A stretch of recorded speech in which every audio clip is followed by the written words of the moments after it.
Thank you to my channel members and Ko-fi supporters that make these videos possible. You can also support me by buying a deck tech on my weekly Tuesday and Sunday streams. More info in the video description. Hello everyone! Cutting cards. For most, it may seem like a daunting task, but I promise you that this video will help you through it. Little warning though, once you're on the other side of this one, how you think about your decks and how you build decks in general may be changed forever. To open up this conversation a little bit, I think it's best to touch on one of the two major ways I've seen people build decks. What I like to call subtractive deck building, to steal from sculptural terms, starts by adding every card that remotely seems on theme to a big pile and narrowing it down from there. The other way I've seen it is, conversely, additive deck building, taking into account and analyzing cards and packages on the spot, and finding and adding cards that are the perfect fit until you reach 100. Each has its upsides and downsides. For subtractive, you're going to have to deal with more cutting, and you might run into a word soup problem, where you end up on a lot of cards that technically do the niche thing you want, but are poor in terms of card quality. With additive deck building, you could run into the problem of overlooking cards that would be perfect in your decks that you deemed too jank without seeing the bigger picture. Anyway, all of this leads into my first recommendation. If you're having trouble with your deck, try rebuilding it using the other method. For additive builders, hop on Scryfall and dump in every card that remotely mentions your deck's theme and cut away the chaff. For subtractive builders, you guessed it, build your deck from scratch and try to only add cards you deem worthy of entry. So, how do you know if a card is worthwhile to add? Well, this is where the skill of card evaluation comes in. When people ask with getting cuts from a deck, this is usually what they're struggling with the most. The difference between adding a card and cutting a card is sometimes a very narrow margin, and you need to be ready to accept even the smallest reason to cut a card if it's presented to you and your list is tight. In Magic, a card should give you about a card's worth of value or more. This sounds obvious, but I look at many decks a week and have seen enough Nat Misers and Marauding Makos in people's lists that I have started questioning if this is common knowledge or not. Now, while card knowledge will certainly help you find the best in-slot option the quickest and give you a faster litmus test of whether a card is playable or not, you can still do card analysis on your own even without knowing a single Magic card. This is because every card has a floor and a ceiling. A card's floor is when it's at its worst, and a card's ceiling is when it's at its best. There are two questions you need to ask yourself regarding this for each card. How hard is it to achieve the ceiling, and how detrimental is the floor? To use the previously mentioned Nat Miser and Marauding Mako, which on the surface look like good inclusions for a discard-themed commander deck, quickly become stone-cold unplayable in most decks with a little bit of analysis. To give context, since every card should be analyzed in context, Marauding Mako here was in a subscriber's Captain Howler commander deck.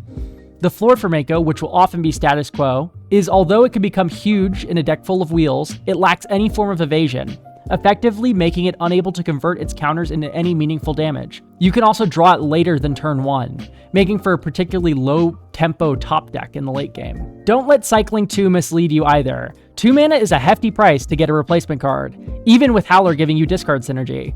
The ceiling is, of course, is that you have Key to the City or something and can crack a player for 15 or so damage after 2 wheels, which is a generous estimate, but not too far-fetched. So, looking at Mako's floor and ceiling, would you run the card in this context? To me, the answer is a stone-cold no. I advise my subscriber to run Occult Epiphany instead, as though it costs twice as much as Mako to get the first body on board. That body is instant speed, has evasion, and scales in the late game, especially with Howler in play.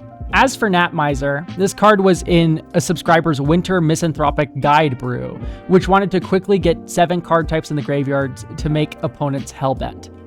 The ceiling for Nat Miser is that it comes down turn 1 while no opponents have turn 1 plays. Each of them make their land and still need to discard a card for turn. Pretty decent. The floor?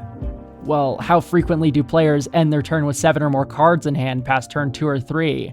That's right, its floor is a 1/1 with no other text, especially since this winter deck consistently got to the 7 card type threshold by turn 4 or 5. I advised Words of Waste as a nice way to counteract the winter's upkeep draw 2 for each player. Now that you know how to analyze a card's floor and ceiling, try it for some of the cards in your deck, which are too slow or risk being dead draws without that much pop-off potential. You found your cuts when you answered that question. Now, this ceiling and floor talk is assuming you're making one for 1 cuts in your deck, which isn't always the case.